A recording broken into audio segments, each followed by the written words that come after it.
ஒரு வார்த்தை சொல்லும் கர்த்தாவே, என் வாழ்க்கையெல்லாம் செழிப்பாகுமே. ஒரு வார்த்தை சொல்லும் கர்த்தாவே, என் வாழ்க்கையெல்லாம் செழிப்பாகுமே. ஆண்டவராகிய இயேசு கிறிஸ்துவின் இனிதான நாமத்திலே ஒரு வார்த்தை சொல்லும் கர்த்தாவே என்ற தியான நிகழ்ச்சிக்கு உங்களை அன்புடன் வரவேற்கிறோம். கர்த்தர் கிருபையாய் தந்த இந்த நல்ல நாளிலும் மீண்டும் உங்களை கர்த்தருடைய வார்த்தை மூலம் சந்திப்பதிலே மிக்க மகிழ்ச்சி அடைகிறோம். நீங்கள் எல்லாரும் சுகமாக இருக்கிறீர்களா? கர்த்தருடைய கிருபையினாலே நீங்கள் எல்லாரும் சுகமாக இருப்பீர்கள் என்று சொல்லி நாங்கள் நம்புகிறோம். கர்த்தருடைய கிருபையும் சமாதானமும் உங்கள் குடும்பங்களிலே பெருகுவதாக. நேற்றைய தினத்திலே கேள்வி நேரத்தில் கலந்து கொண்டு பதில்களை அனுப்பி கொடுத்த அனைத்து கர்த்தருடைய பிள்ளைகளையும் இயேசு கிறிஸ்துவின் நாமத்திலே வாழ்த்துகிறோம். கர்த்தர் உங்களை ஆசீர்வதிப்பாராக. 2 கொரிந்தியர் 12ஆம் அதிகாரம் 9ஆம் வசனம். அதற்கு அவர், என் கிருபை உனக்கு போதும், பலவீனத்திலே என் பலம் பூரணமாய் விளங்கும் என்றார்.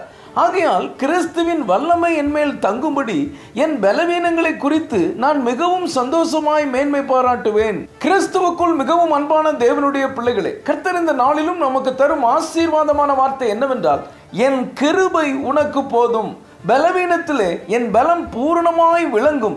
எவ்வளவு அருமையான வார்த்தை பாருங்கள்.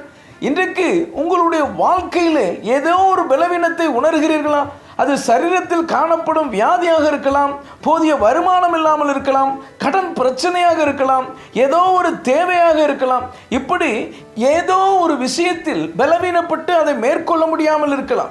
இதற்காக நீங்கள் எத்தனையோ தரம் ஜெபித்திருக்கலாம். ஆனால் அந்த காரியமோ அந்த பிரச்சனையோ மாறாமல் அப்படியே இருக்கலாம். அதற்காக கவலைப்படாதீர்கள்.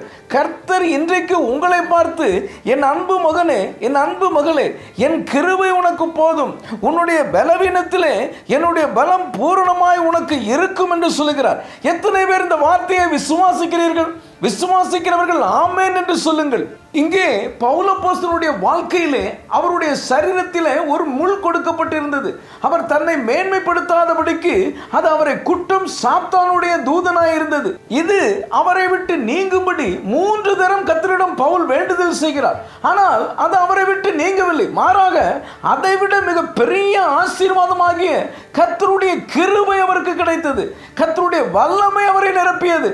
அவர் அந்த பலவீனங்களை குறித்து பெரிதாக நினைக்காமல் அது நிமித்தம் மிகவும் சந்தோஷப்பட்டார். எனக்கு அன்பான தேவனுடைய பிள்ளைகளே, கர்த்தருடைய பிள்ளைகளாகிய நம்முடைய வாழ்க்கையில் கர்த்தர் ஒரு சில முள்களை அனுமதிக்கிறார். ஏன் தெரியுமா? நாமும் கூட பெருமை அடைந்து கர்த்தரை மறந்து நம்மை உயர்த்தி பிடிக்க கூடாது என்பதற்காகத்தான். கொஞ்சம் யோசித்து பாருங்கள். இந்த முள்கள் உங்களிலும் என்னிலும் இருப்பதினால்தான் இன்னும் கர்த்தரை விட்டு நாம் தூரம் போகாமல் அவரையே சார்ந்து கொண்டு கர்த்தருடைய கிருபையில் பலப்பட்டு வருகிறோம். இனியும் உங்களை விட்டு போகாத அந்த முள்ளை குறித்து கவலைப்படாதீர்கள்.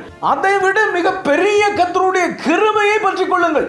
ஆண்டவருடைய கிருபை இல்லாமல் நம்மால் வெற்றியுள்ள கிறிஸ்தவ வாழ்க்கை வாழ முடியாது. சங்கீதம் 63:3ஆம் வசனத்திலே தாவீது ராஜா, ஜீவனை பார்க்கிலும் உமது கிருபை நல்லது, என் உதடுகள் உம்மை துதிக்கும் என்று சொல்லுகிறார். பாருங்கள், உயிரை விட கர்த்தருடைய கிருபை நல்லது என்று சொல்லுகிறார்.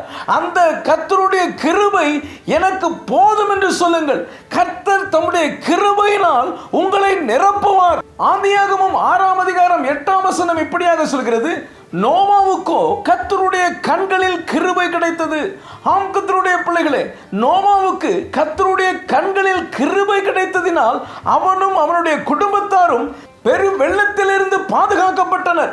ஆதியாகமம் 19ஆம் அதிகாரம் 21ஆம் வசனத்தை நாம் வாசிப்போமேயானால், அதற்கு அவர், நீ கேட்டுக்கொண்ட ஊரை நான் கவிழ்த்து போடாதபடிக்கு இந்த விஷயத்திலும் உனக்கு அனுகிரகம் பண்ணினேன். இங்கே லோத்துவுக்கு கர்த்தருடைய கண்களில் கிருபை கிடைத்தது. லோத்தின் குடும்பத்தை கர்த்தர் காப்பாற்றினார். இந்த கர்த்தருடைய வார்த்தையை கேட்டுக்கொண்டிருக்கும் எனக்கு அன்பான தேவனுடைய பிள்ளைகளே, எந்த ஒரு பலவீனமோ சுகவீனமோ உங்களை சேதப்படுத்தாது. அது ஒருவேளை உங்களுக்குள் இருக்கலாம், ஆனால் அது உங்களை ஒன்றும் செய்ய முடியாது. நோவாவை, லோத்தை, பவுலை பாதுகாத்து பராமரித்த அதே தேவனாகிய கர்த்தர் உங்களையும் பாதுகாப்பார், பராமரிப்பார். என் கிருபை உனக்கு போதும் என்று மறுபடியும் இந்த நாளில் உங்களுக்கு சொல்லுகிறார். தைரியமாக இருங்கள், கர்த்தர் உங்களோடு இருக்கிறார். ஜெபிப்போம். அன்பின் பரலோக பிதாவே, இந்த நல்ல நேரத்துக்காய் நன்றியோடு உம்மை துதிக்கிறோம், உம்மை ஸ்தோத்தரிக்கிறோம். என் கிருபை உனக்கு போதும், பலவீனத்திலே என் பலம் பூரணமாய் விளங்கும் என்று சொல்லி நீர் எங்களோடு பேசினதற்காக நன்றி தகப்பனே. இந்த வார்த்தைகளை கேட்டுக்கொண்டிருக்கிற உடைய பிள்ளைகளுடைய வாழ்க்கையிலே உடைய கிருபை போதும் என்று சொல்லி மறுபடியும் நீர் சொல்லுகிறதற்காக ஸ்தோத்திரம். பலவீனத்திலே உம்முடைய பலன் பரிபூர்ணமாய் விளங்குகிறதற்காக ஸ்தோத்திரம். உம்முடைய பிள்ளைகளை நீர் பலப்படுத்தும். இயேசுவின் மூலம் ஜெபிக்கிறோம் நல்ல பிதாவே. ஆமென், ஆமென். இன்றைய கேள்வி, பவுல் எத்தனை தரம் அந்த முள் நீங்குவதற்காக ஜெபித்தார்? A 3, B 5, C 7, D 10. இந்த கர்த்தருடைய வார்த்தை உங்களுக்கு ஆசீர்வாதமாக இருந்திருக்குமே. ஆனால் தயவு செய்து லைக் பண்ணுங்கள். உடைய நண்பர்களுக்கும் உறவினர்களுக்கும் வாட்ஸ்அப்பில் இருக்கிற அனைத்து குழுக்களுக்கும் அனுப்பி கொடுங்கள். தொடர்ந்து நம்முடைய RCM மிஷனரிமார்களுக்காக ஜெபித்துக் கொள்ளுங்கள். கர்த்தர் உங்களையும் உங்கள் குடும்பத்தின் பிள்ளைகளையும் ஆசீர்வதிப்பாராக.